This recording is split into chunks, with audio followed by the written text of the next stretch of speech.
یعنی کہ جب آپ دعا کے الفاظ پڑھتے تھے تو انگلی کو حرکت دیتے تھے. اس حدیث کو امام ابو داؤد نے اور امام نسائی نے روایت کیا ہے. تو یہ بھی نبی علیہ الصلوۃ والسلام کی سنتوں میں سے ایک سنت ہے اور آپ سے اچھی طرح ثابت ہے. 12ویں نمبر پہ نبی علیہ الصلوۃ والسلام کی نماز کی سنتوں میں سے 12ویں سنت یہ ہے الصلاۃ والتبریک علی محمد وآل محمد وعلی ابراہیم وآل ابراہیم فی التشہد الاول. 12ویں سنت یہ ہے کہ آپ پہلے تشہد میں، کون سے تشہد میں؟ آخری تشہد کی بات نہیں ہو رہی ہے. پہلے تشہد میں نبی علیہ الصلوۃ والسلام پہ درود پڑھیں. کون سے تشہد میں؟ پہلے تشہد میں. آخری تشہد میں درود پڑھنا یہ تو سبھی جانتے ہیں، اور اس کا تذکرہ شیخ جو ہیں کتاب کے مؤلف پہلے کر چکے ہیں. اب نماز کی سنتوں کی باری آئی تو وہ کہتے ہیں کہ پہلے تحیات میں بھی درود پڑھنا چاہیے، کیونکہ یہ نبی علیہ الصلوۃ والسلام سے ثابت ہے. دلیل کیا ہے؟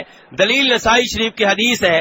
جناب عائشہ رضی اللہ عنہا فرماتی ہیں کہ نبی علیہ الصلوۃ والسلام کے لیے ہم رات کو سونے سے پہلے مسواک تیار کر کے رکھ دیا کرتے تھے، وضو کے لیے پانی بھی ہم تیار کر کے رکھ دیا کرتے تھے. جب اللہ چاہتا آپ رات بیدار ہوتے، قضائے حاجت کرتے، مسواک کرتے، وضو کرتے، اور پھر آپ نماز کے لیے کھڑے ہو جاتے. 9 رکعتیں ادا کرتے. کتنی رکعتیں؟ 9 رکعتیں. اور 9 رکعتوں میں کہیں بھی بیٹھتے نہیں تھے. 9 رکعتوں میں کہیں بھی آپ بیٹھتے؟ بولیے ذرا. ہاں، 8ویں رکعت میں آپ بیٹھتے تھے، اور یہ آپ کا پہلا تحیات ہوتا تھا. 8ویں رکعت میں 8ویں رکعت میں آپ پہلی بار تحیات بیٹھتے. اس میں آپ اللہ کی حمد و ثنا بیان کرتے اور اپنے آپ پہ درود پڑھتے. پھر آپ کھڑے ہو جاتے سلام پھیرے بغیر، اور 9ویں رکعت پڑھتے، پھر تحیات بیٹھتے، پھر اللہ کی حمد و ثنا بیان کرتے، اور پھر درود پڑھتے، اور پھر دعائیں کرتے.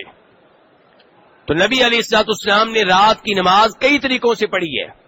ان میں سے ایک طریقہ یہ ہے کہ آپ 9 رکعتیں ایک ساتھ ادا کرتے، اور 9 رکعتوں میں تحیات کتنی بار بیٹھتے؟ پہلا تحیات 8ویں رکعت میں، دوسرا 9ویں رکعت میں. اب یہ جو 8ویں رکعت والا تحیات ہے یہ پہلا ہے کہ دوسرا؟ بولیے. تو اس پہلے تحیات کے بارے میں جناب عائشہ فرما رہی ہیں کہ آپ اس میں درود پڑھا کرتے تھے. ہمارے کئی بھائی اور کئی علماء کرام پہلے تحیات میں درود پڑھنے کے قائل نہیں ہیں، اور وہ دلیل یہ دیتے ہیں کہ ابو داؤد شریف میں ایک حدیث آتی ہے کہ نبی علیہ الصلوۃ والسلام پہلے تحیات میں ایسے ہوتے تھے جیسے آپ گرم پتھر پہ بیٹھے ہوئے ہوں، یعنی کہ جلدی سے اٹھ کے کھڑے ہو جاتے تھے. لیکن میرے بھائیو، وہ حدیث پہلے نمبر پہ یہ ہے کہ ضعیف ہے، اور دوسرے نمبر پہ یہ ہے کہ وہ جلدی کھڑے ہو جاتے تھے، لیکن اس کا مطلب یہ نہیں ہے کہ درود بھی نہیں پڑھتے تھے. درود کی وضاحت تو آ گئی دوسری حدیث میں. تو اس لیے اگر پہلے تحیات میں آپ درود پڑھیں تو بہت اچھی بات ہے، لیکن آخری تحیات میں درود پڑھنا ہی پڑھنا ہے، اور پہلے میں بھی پڑھیں گے تو بہت اچھی بات ہے. یہاں پہ آپ یہ بات نوٹ کریں کہ پہلے تحیات میں بھی، پہلے تشہد میں بھی درود پڑھنے کی ترغیب دی جا رہی ہے اس کتاب کے مؤلف کی طرف سے. اور کتاب کے مؤلف کون ہیں؟ سعودی عرب کے بہت بڑے مفتی فوت ہو چکے ہیں، شیخ ابن باز رحمہ اللہ. اب آپ دیکھیے سعودی علماء کرام تو یہ کہہ رہے ہیں کہ آپ آخری تحیات کیا پہلے تحیات میں بھی درود پڑھیں، اور پھر بھی لوگ کہتے ہیں لو جی یہ درود کے منکر ہیں، جبکہ وہ کہہ رہے ہیں کہ آپ پہلے تشہد میں بھی درود پڑھیں. نبی علیہ الصلوۃ والسلام کی سنت ہے، پڑھنا چاہیے، ترغیب دے رہے ہیں اس بات کی. اور دلیل بھی میرے بھائیوں میں نے آپ کے سامنے بیان کر دی ہے. یہ بات بھی وہ دلیل کے ساتھ کر رہے ہیں، بغیر دلیل کے نہیں. اس کے بعد آج کے درس کی آخری سنت، باقی سنتوں کا تذکرہ آئندہ درس میں ہوگا، اور وہ کیا ہے؟ الدعاء فی تشہد الاخیر. کہ یہ بھی سنت طریقہ ہے کہ آخری تشہد میں، آخری تحیات میں آپ تشہد پڑھ لینے کے بعد، درود شریف پڑھ لینے کے بعد مزید دعائیں کریں اللہ تعالیٰ سے. کچھ دعائیں تو وہ ہیں جو نبی علیہ السلام نے بتائی ہیں. اللہم انی اعوذ بک من عذاب القبر، اللہم انی ظلمت نفسی. اور ان کے علاوہ دعائیں بھی آپ سلام پھیرنے سے پہلے پہلے کریں. تو سلام پھیرنے سے پہلے دعائیں کرنا نماز میں بہت اچھی بات ہے. جو بھی دعا آپ کرنا چاہتے ہیں کریں. والدین کے لیے کرنا چاہتے ہیں رب ارحمہما کما ربیانی صغیرا. اولاد کے لیے کرنا چاہتے ہیں ربنا ہب لنا من ازواجنا وذریاتنا قرۃ اعین واجعلنا للمتقین اماما. اگر آپ کوئی ایسی دعا کرنا چاہتے ہیں جس کی عربی آپ کو نہیں آتی، کوئی مسئلہ نہیں ہے. ربنا آتنا فی الدنیا حسنہ وفی الآخرۃ حسنہ وقنا عذاب النار، یہ دعا پڑھ دیں، اس میں سب کچھ آ جاتا ہے. دعا کرنے کی خصوصی طور پہ ترغیب دی گئی ہے. ان میں سے ایک سجدے میں دعائیں کرنی چاہیے، اور دوسرے نمبر پہ اتحیات میں سلام پھیرنے سے پہلے. لیکن پاک و ہند میں دیکھا گیا ہے کہ لوگ اتحیات میں دعائیں نہیں کرتے، سجدے میں دعائیں عام طور پہ نہیں کرتے، اور پھر جب سلام پھرتا ہے پھر کہتے ہیں مولوی صاحب دعا کر دیں. جبکہ یہاں آپ اتنے دنوں سے ہیں، آپ دیکھ رہے ہوں گے کسی بھی فرض نماز کے بعد امام صاحب نے ہاتھ اٹھا کر اجتماعی طور پہ دعا نہیں کرائی، کیونکہ نبی علیہ الصلوۃ والسلام سے یہ چیز ثابت نہیں ہے کہ فرض نماز کے بعد ہاتھ اٹھا کر اجتماعی طور پہ دعا کی جائے. یہ ثابت نہیں ہے. نماز دعا ہے، نماز میں دعائیں کریں. سورہ فاتحہ دعا ہے، درود شریف دعا ہے، السلام علیکم ایھا النبی دعا ہے، السلام علینا وعلی عباد اللہ الصالحین یہ دعا ہے. تو اس انداز سے آپ مزید دعائیں بھی سجدے میں کریں اور اتحیات میں بھی کریں سلام پھیرنے سے پہلے. اور اتحیات میں دعا کرنے کی دلیل کیا ہے؟ بخاری شریف کی حدیث ہے. نبی علیہ الصلوۃ والسلام فرماتے ہیں ثم لیتخیر من الدعاء ما شاء، پھر آپ جو دعا کرنا چاہتے ہیں وہ دعا کریں. آپ کیا فرما رہے ہیں؟ پھر جو دعا کرنا چاہتے ہیں وہ دعا کریں. تو میرے بھائیوں یہ تھی نماز کی سنتیں، اور یہ 13 ہو چکی ہیں. باقی جو سنتیں رہ گئی ہیں ان کا تذکرہ انشاءاللہ آئندہ درس میں ہوگا. اللہ تعالی ہمیں نبی علیہ الصلوۃ والسلام کے طریقے اور آپ کی سنت کے مطابق نماز پڑھنے کی توفیق عنایت فرمائے. وصلی اللہ تعالی علی نبیہ محمد.